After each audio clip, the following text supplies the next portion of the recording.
पप्पू यादव जी मेहनत कर रहे हैं। एक वन मैन आर्मी की तरह घूमते रहते हैं, सब जगह दिखते रहते हैं, लेकिन उनकी कोई विचारधारा नहीं है। कभी कुछ बोलते हैं, कभी कुछ बोलते हैं, लेकिन और कांग्रेस में आने के लिए आतुर हैं। छटपटाहट है उनको कांग्रेस, और कांग्रेस उनको लेना नहीं चाहती है। कांग्रेस इसलिए नहीं लेना चाहती है कि उनका जो बॉस है वो उनको आँख दिखा रहे हैं कि उसको नहीं लो। पप्पू यादव जी, आप जिस तरह से समाज में लगे हुए हैं, आपको लोग ठीक है, कम ही लोग आपका फ़ैन फॉलोइंग है, लेकिन आप पर विश्वास करता है। आप इसी तरह से लगे रहिए। आप जनता ने आपको आशीर्वाद दिया, आप निर्दलीय जीत के आए हैं, तो क्यों किसी के पिछलग्गू बनना चाहते हैं? तो हम समझते हैं कि पप्पू यादव जी को कोई फ़ायदा नहीं है इस तरह से बात करने से।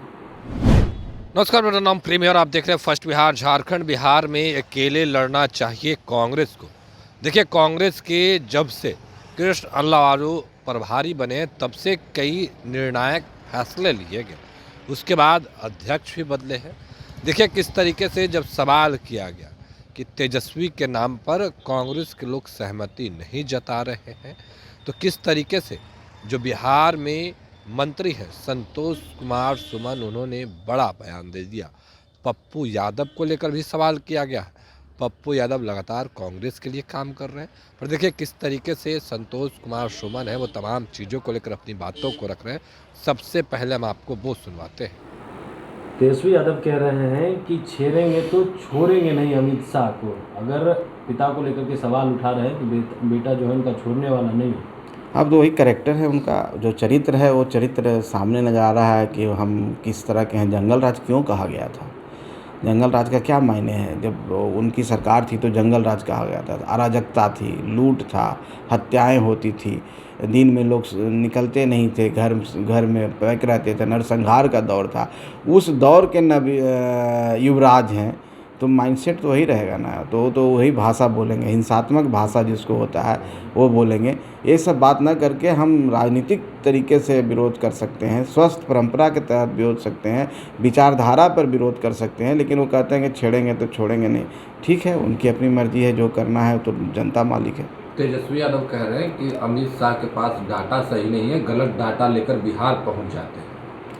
अब हम समझते हैं तेजस्वी यादव जी तो डेटा सेंटर है, उनके पास सारा डेटा है, और कितना सही वो बोलते हैं जो आप लोग को भी जानकारी है, और कैसे उनके बारे में सब चर्चाएं होती है उस पर मैं नहीं बात करना चाहता हूं। माननीय गृह मंत्री हैं देश के, और इतनी बड़ी पार्टी के वो एक तरह से संस्थापक भी रहे हैं।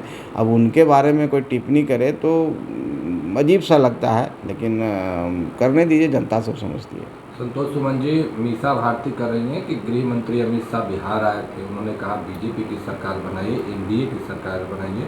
कभी उन्होंने ये नहीं कहा कि नीतीश कुमार को फिर से मुख्यमंत्री बनाइए।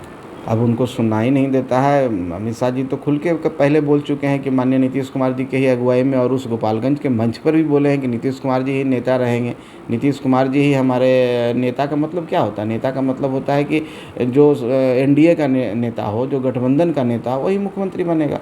तो यहीं पर कहीं पर कोई इफ बट है ही नहीं। हमारे सारे घटक दल, चाहे भारतीय जनता पार्टी हो, चाहे जनता दल यूनाइटेड हो, चाहे हम हो, चाहे लोजपा आर हो, सबने एक स्वर से माननीय मुख्यमंत्री जी के पक्ष में अपनी सहमति जताई है। बिहार में कांग्रेस के लोगों का भी तेवर टाइट है और कह रहे हैं कि अब बिहार में हम लोग मजबूत हो रहे हैं। लालू यादव से मिलने को लेकर सवाल किए गए, बोले कि हम लोग मजबूत हो रहे हैं बिहार में। और जाहिर सी बात है, कोई कितना दिन किसी के बैसाखी पर चलेगा? कांग्रेस के अंदर ये आत्ममंथन कर करके आत्मबुद्धि आई है, तो हम समझते हैं कांग्रेस के अच्छे दिन आने वाले हैं।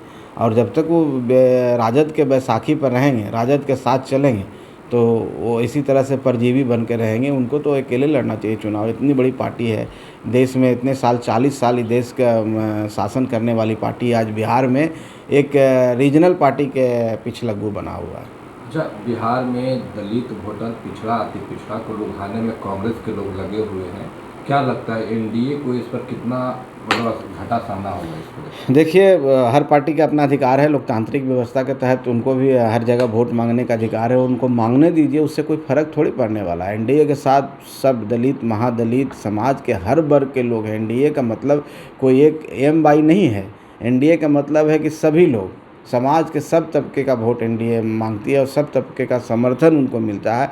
हर का विश्वास एनडीए के पास है। विश्वास के साथ हम विकास की बात करते हैं, इसलिए हम सबका वोट है, तो हमको उसी तरह से रिजल्ट भी मिलता है। कुछ लोग कहते हैं कि नहीं हम आपका वोट नहीं चाहिए, हमको सिर्फ उनका वोट चाहिए। तो किसी को इस तरह के राजनीति करने से कभी कोई सफल नहीं हो सकता है। राजनीतिक स्वस्थ परंपरा से की जाती है, खुले दिमाग से की जाती है और सबको साधने की बात ही राजनीति है। लेकिन कुछ लोग एक वेमनेस फैलाना चाहते हैं, किसी धारा में बंद के रहना चाहते हैं। उसे राजनीति करने वाले को करने दीजिए, उससे कोई फर्क नहीं पड़ता। पप्पू यादव है जो कांग्रेस के लिए काम करते हैं, पर कांग्रेस के लोग लगातार दरकिनार करते हैं उनको, पार्टी कार्यालय भी नहीं जाते बिहार कांग्रेस। अब पप्पू यादव जी देखिए, इसमें कहीं कोई शंका नहीं है। पप्पू यादव जी मेहनत कर रहे हैं, एक वन मैन आर्मी की तरह घूमते रहते हैं, सब जगह दिखते रहते हैं, लेकिन उनकी कोई विचारधारा नहीं है।